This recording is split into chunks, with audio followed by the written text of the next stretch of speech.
Ya, bismillah, assalamualaikum warahmatullahi wabarakatuh. Ikhwatal iman rahimakumullah.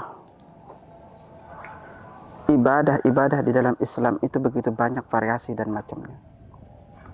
Juga Allah Subhanahu wa taala memberikan kita pahala dengan berbagai macam variasi pahalanya. Amalan-amalan ini ada yang ringan tapi juga pahalanya besar. Ada amalannya juga yang membutuhkan perjuangan lebih. Ketahuilah bahwa setiap ibadah-ibadah yang rada-rada berat kita lakukan, seperti puasa, sholat malam, lalu jihad, lalu berikutnya itu haji, umrah, ternyata Allah berikan kita penggantinya. Salah satu ibadah yang besar pahalanya itu adalah sholat malam. Ketahuilah ikhwatal iman, sholat malam semalam suntuk adalah ibadah yang berat bagi kita. Karena itu, saking besarnya pahala ibadah ini, begitu banyak penjelasannya di dalam Al-Quran maupun Sunnah Nabi SAW. Bahkan sholat malam adalah di antara tradisi orang-orang soleh. Sholat malam itu bahkan sholat yang paling afdal setelah sholat wajib. Nah, apabila kita tidak memiliki kesempatan atau kesulitan untuk bangun sholat malam, apalagi sampai melakukan sholat malam semalam suntuk, maka sungguh hanya dengan melakukan dua amalan ini, Allah akan mencatat bagi kita pahala sholat malam semalam suntuk. Amalannya apa? Yang pertama, sholat subuh, sholat isya dan subuh secara berjamaah. Subhanallah.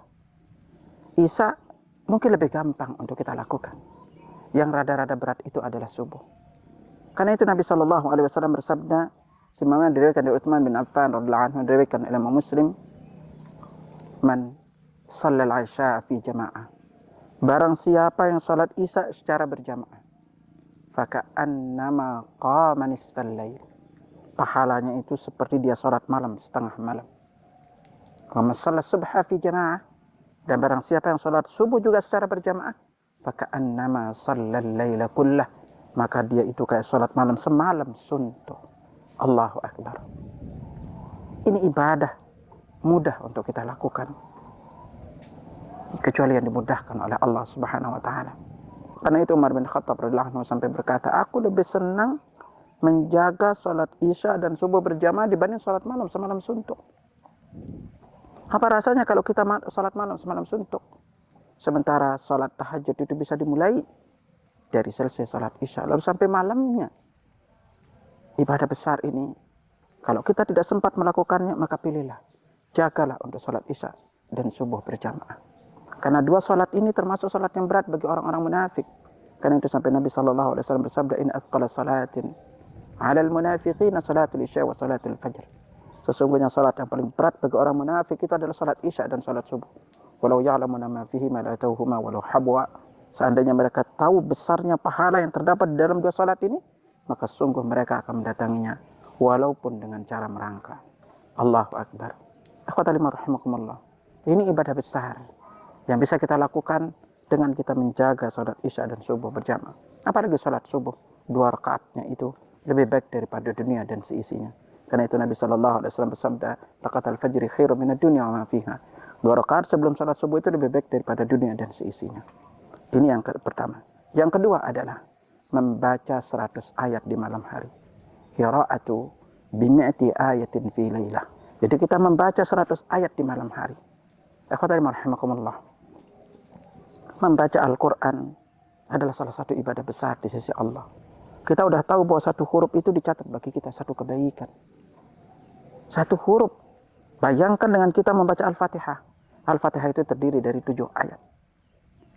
25 kata dan 113 huruf. Berarti hanya membaca Al-Fatihah, Allah catat kita itu 1.300 kebaikan yang kita catat oleh Allah Subhanahu wa taala. Subhanallah. Ibadah ringan kita lakukan. Gampang untuk kita mengamalkannya. Nah, kini kita membaca 100 ayat di malam hari. 100 ayat di malam hari. Mungkin bagi kita ada yang berat, tetapi sungguh dimudahkan bagi orang yang dimudahkan oleh Allah. Untuk membaca 100 ayat, misalnya malam Jumat, kita bisa membaca surah Al-Kahfi. Karena Al-Kahfi isinya 110 ayat. Berarti kita udah, kalau kita baca Al-Kahfi malam hari, selain juga keistimewaan perintah untuk membaca kita surah Al-Kahfi pada malam Jumat, juga kita dicatat sholat malam semalam suntuk. Atau kalau kita tidak bisa, kita bisa melakukan pola ini. Nabi SAW setiap mau tidur itu beliau membaca Al-Mulk. Al-Mulk itu 30 ayat. Lalu As-Sajadah. As-Sajadah itu juga 30 ayat. Berarti udah 60. Dari mana kita dapat 40-nya? Maka Nabi setiap malam itu membaca Al-Ikhlas, Al-Falaq, An-Nas. 3 surat ini, Al-Ikhlas itu 4 ayat. Al-Falaq itu 5 ayat, dengan An-Nas itu 6 ayat. Berarti totalnya adalah 15, dikali 3 adalah jumlahnya 45.